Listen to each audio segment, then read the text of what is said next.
Mr. Chairman, let's clarify for America.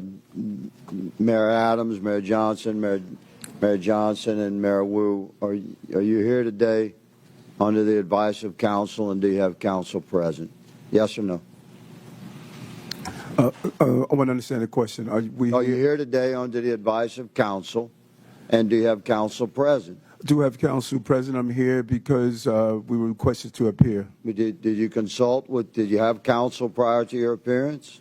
Yes, we did. Thank you. This is not a trap question. We just want to clarify. Okay. You're here under the advice of counsel. Do you have counsel present? Yes, sir. Counsel present here because I was invited.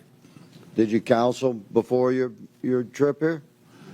We do have counsel. Get I was advice here. from your counsel? Yes. Okay, then you're under the advice of counsel. Yes. Mayor Wu, thank you.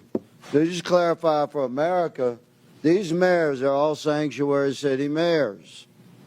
But the narrative is no longer comfortable because 3 months ago we were at the tail end of 4 years of millions and millions of illegals coming into our country. It was out of control. The only thing that has happened since then is we had an election in November. And now we're not pulling the curtain back.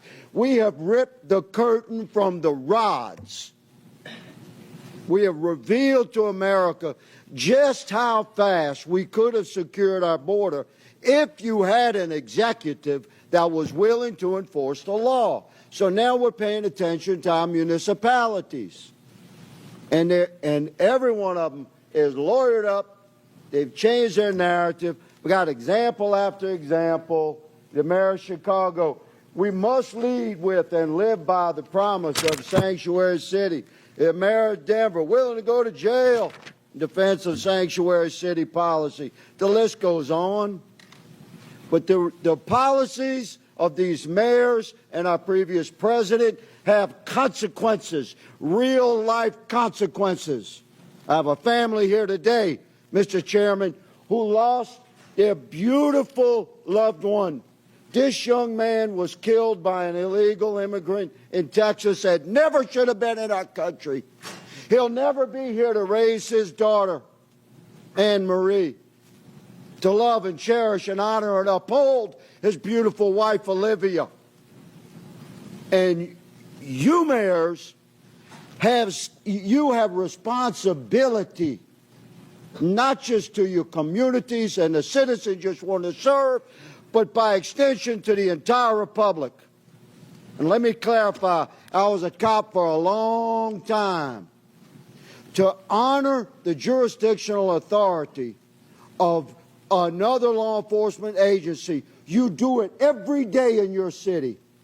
Guaranteed, every one of you, if you have an inmate in your city on city charges, and that inmate has a felony warrant from a neighboring county or another county in your state, and that county contacts your city while you have that inmate in detention, and ask you to hold them for them to come pick it up upon release, guaranteed you release that inmate to the county over or to your state police. But you're not doing it for ICE. And ICE is responsible to remove millions of criminal, hard-edged criminal illegals from our country. And we've had enough. America's fed up with this betrayal of oath, and you'll be held accountable. One of you said you're willing to go to jail. We might give you that opportunity, good mayor.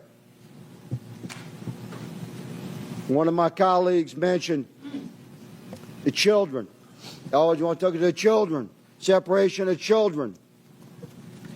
At any given time in America, there's 750 to 850,000 American citizen parents of minor children incarcerated in our country. If you commit a felony in America, you get arrested and prosecuted and convicted and incarcerated, you can expect to be separated from your children. But let me say, there's a sunset to that separation, because when you do your time, you'll be released. You can return to your family. This young man will never return to his family. and he should have never been removed from his family. If we had a president and heads of our municipalities that were willing to uphold the federal law that exists. America is moving into a new era of enforcement of our own laws. Welcome to it. Mr. Chairman, I yield.